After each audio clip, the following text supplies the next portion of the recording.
Restrictive cardiomyopathy is far less common than either dilated or hypertrophic cardiomyopathies.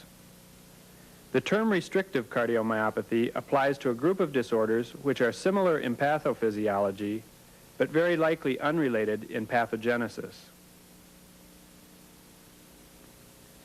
Restrictive cardiomyopathy is characterized by normal ventricular cavity size, biatrial enlargement, a predominant abnormality of diastolic function, and normal systolic function, at least early in the disease course. Unlike dilated and hypertrophic cardiomyopathies, whose definitions are based on morphology, the World Health Organization definition of restrictive cardiomyopathy is based on the hemodynamic derangement. This deviation from a morphologic definition creates confusion when you consider that we have already demonstrated that some patients with either dilated or hypertrophic cardiomyopathies can have restrictive physiology. Since the ventricles are normal-sized, with normal wall thickness in the primary form of restrictive cardiomyopathy, we prefer to classify this entity using morphologic terminology: non-dilated, non-hypertrophic cardiomyopathy.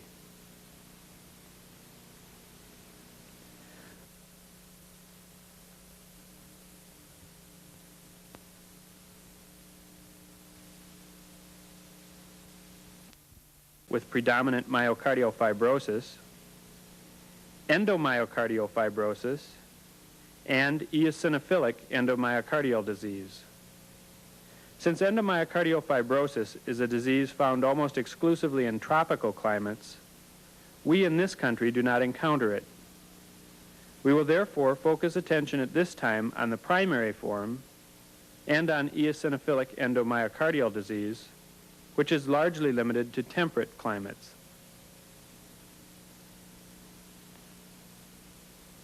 This heart is of a 63-year-old female who had restrictive cardiomyopathy, characterized by normal-sized left and right ventricles with normal wall thickness and marked biatrial dilatation.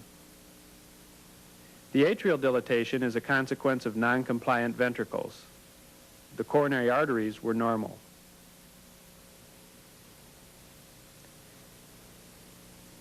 This 77-year-old male has a primary form of non-dilated, non-hypertrophic cardiomyopathy.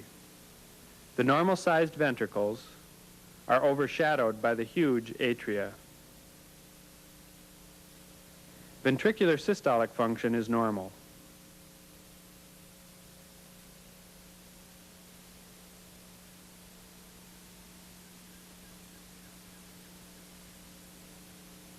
These patients frequently have associated mitral and tricuspid regurgitation.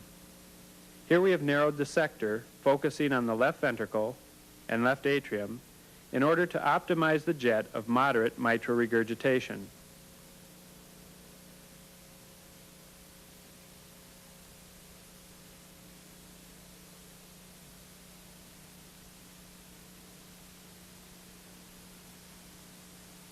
We are now directing attention to the right heart, and the jet of severe tricuspid regurgitation, which nearly fills the huge right atrium, can be clearly visualized.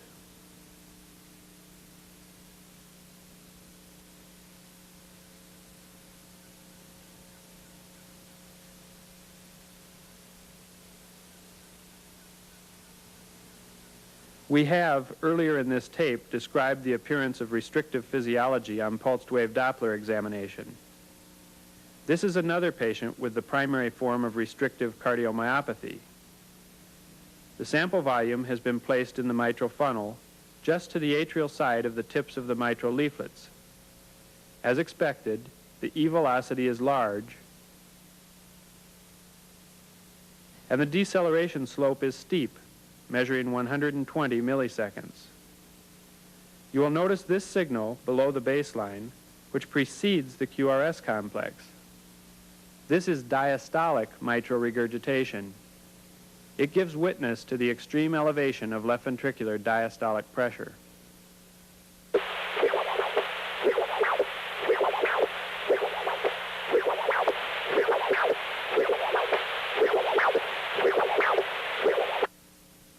The sample volume is now positioned just to the atrial side of the tricuspid valve. The tricuspid diastolic inflow pattern also shows a prominent E velocity. This is systolic tricuspid regurgitation. Following deceleration, there is also tricuspid regurgitation in diastole, so we know that the right ventricular diastolic pressure is severely elevated. We characterize left ventricular inflow by placing the sample volume just to the ventricular side of the leaflets. But it is also important to scan the atrial side of the atrioventricular valves, searching for diastolic regurgitation.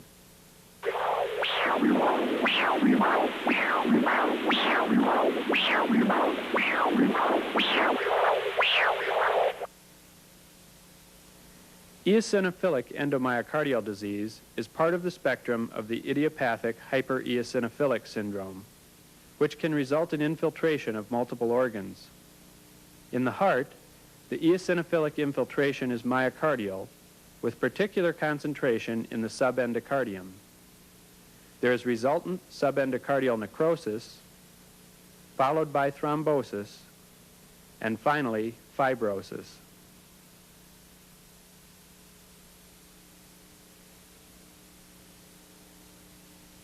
The pathologic process most prominently involves the apices as well as the inflow portion of the ventricles. This is the junction of the left atrium and left ventricle. The characteristic lesion of eosinophilic endomyocardial disease is entrapment of the posterior mitral leaflet by thrombofibrotic material.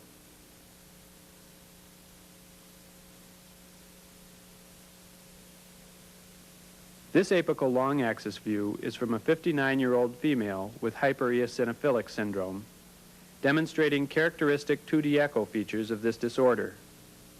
This bulge is the thrombofibrotic material, and this is the entrapped posterior mitral leaflet.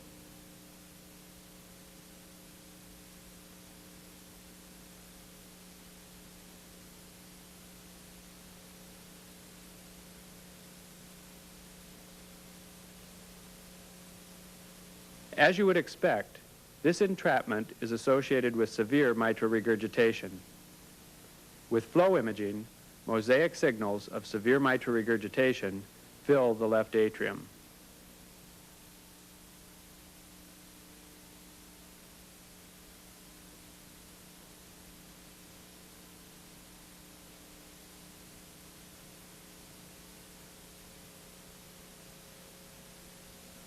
The holosystolic signals of severe mitral regurgitation are also evident on color M mode.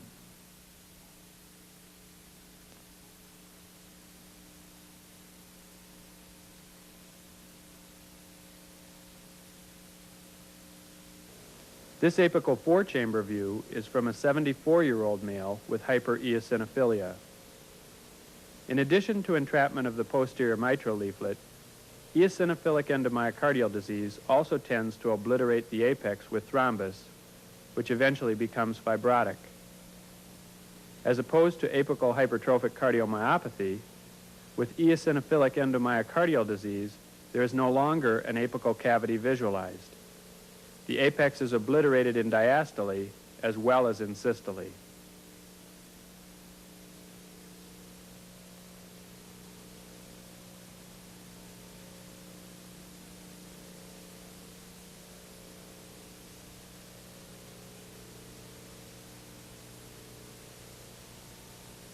Apical obliteration is also evident in this apical long axis view. In real time, apical contractility is evident, which distinguishes this entity from apical myocardial infarction with mural thrombus.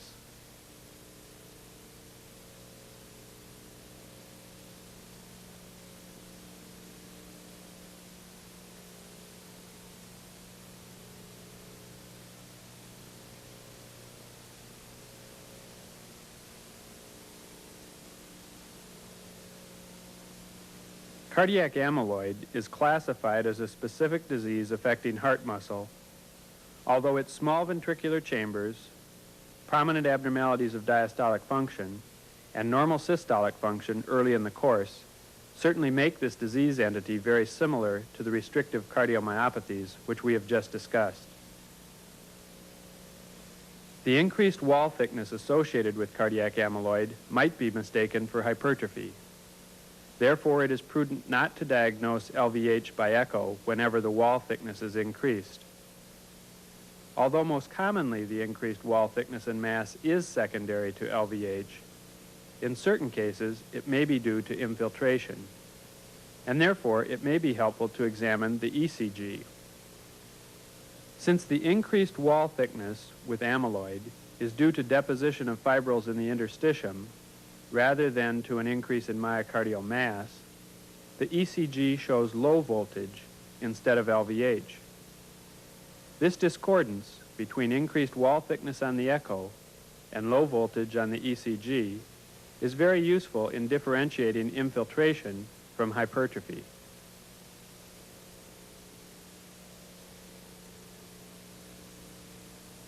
Cardiac amyloidosis is an infiltrative disorder. Amyloid fibrils deposit in the interstitium between cardiac myocytes. This infiltration leads to increased thickness of the ventricular walls, as demonstrated in this pathologic specimen. The ventricular chambers are not dilated. The amyloid deposits are in the lighter colored areas within the myocardium.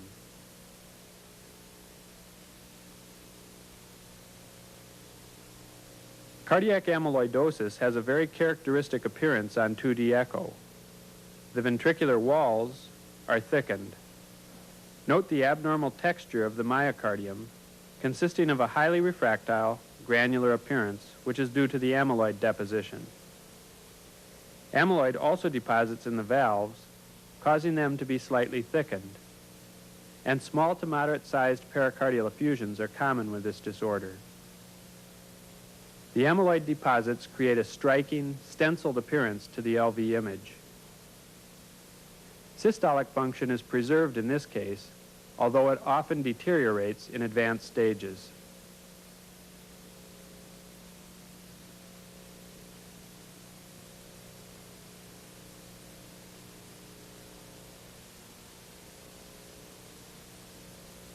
In this apical long axis view, the small pericardial effusion is again evident.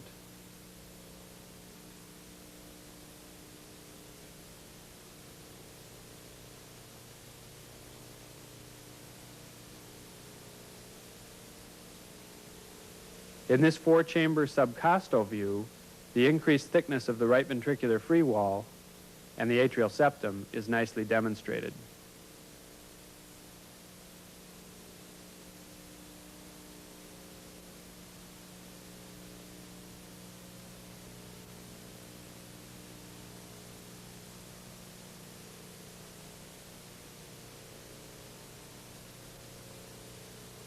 This parasternal long axis view from a 41-year-old female is typical for cardiac amyloid, with marked increase in thickness of the ventricular septum and posterior wall.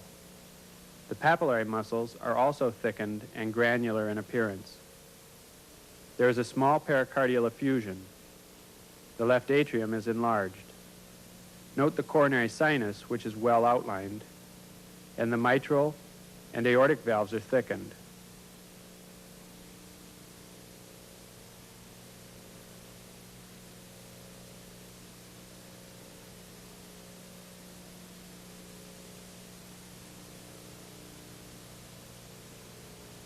The valvular thickening is due to amyloid deposits. In this case, the thickening is associated with mild mitral regurgitation. Although there is no aortic regurgitation in this particular case, we not infrequently identify mild to moderate regurgitation of all four valves in patients with cardiac amyloid.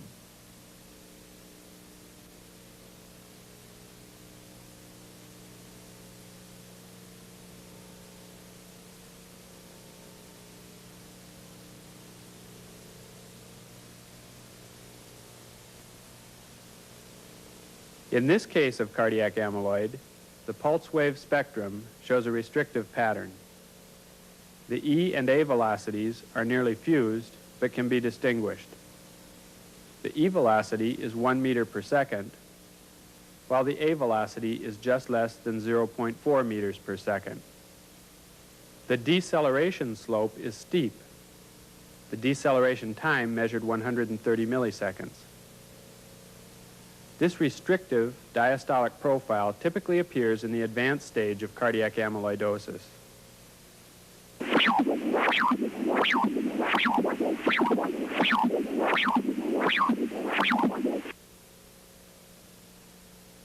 Echocardiography plays a primary role in diagnosis of the various cardiomyopathies.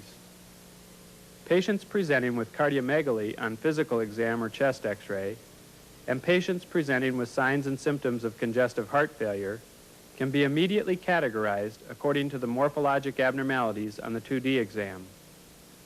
Systolic function can be readily determined, and Doppler and flow imaging can be used to fully characterize systolic and diastolic hemodynamics, which can then be followed serially through the course of the disease and various therapeutic interventions.